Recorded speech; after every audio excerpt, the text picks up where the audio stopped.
Nama Hamas berasal dari Harokat Al-Muqawwamah Al-Islamiyah yang berarti Gerakan Pertahanan Islam. Hamas memiliki makna semangat.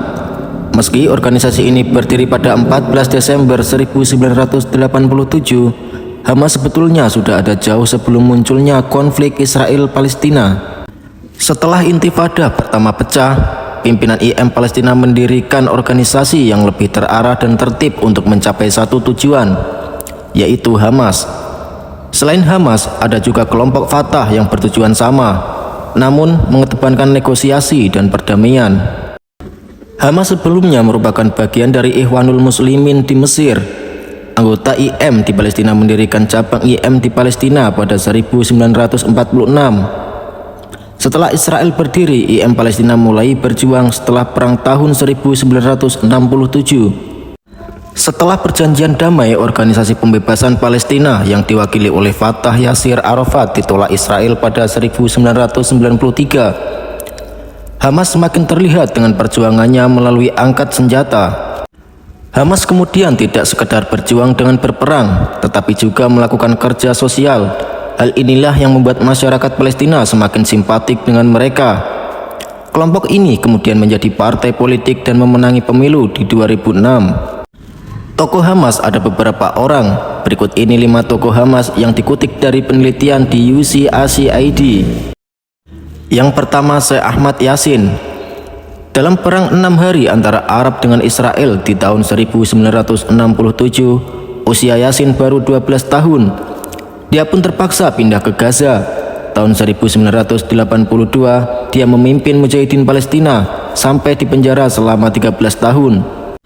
Saat Hamas terbentuk, dia diangkat sebagai pemimpin spiritual di kelompok tersebut.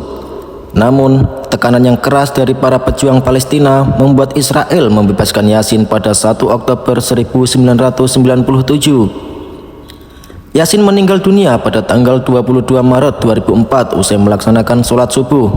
Israel saat itu membombardir Palestina dengan misil helikopter. Yang kedua, Abdul Aziz Ar-Rantisi. Ia juga termasuk orang yang membidani kelahiran Hamas bersama Syekh Ahmad Yasin. Rantisi pernah belajar ilmu kedokteran di Mesir selama 9 tahun dan mendapatkan sertifikat sebagai dokter.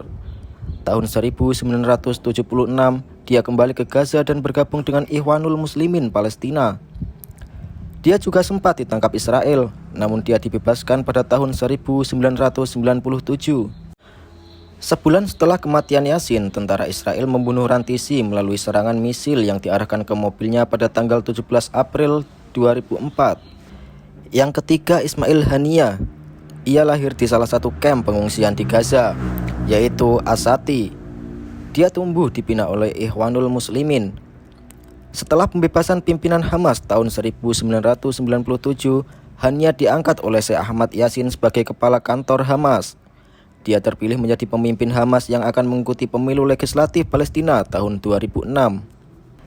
Yang keempat, Khalid Mesal. Ia adalah pejuang Palestina yang pernah diasingkan. Dia adalah pemimpin politik Hamas di Suriah dan pemimpin Hamas sejak pembunuhan Syekh Ahmad Yasin pada tahun 2004.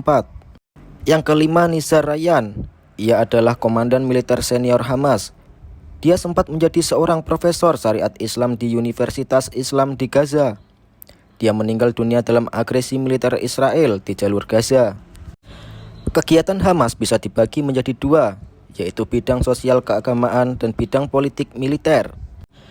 Di bidang sosial keagamaan, Hamas bukan kelompok yang hanya berjuang lewat pertempuran, tetapi juga merupakan gerakan Islam yang kegiatannya seperti memakmuran masjid.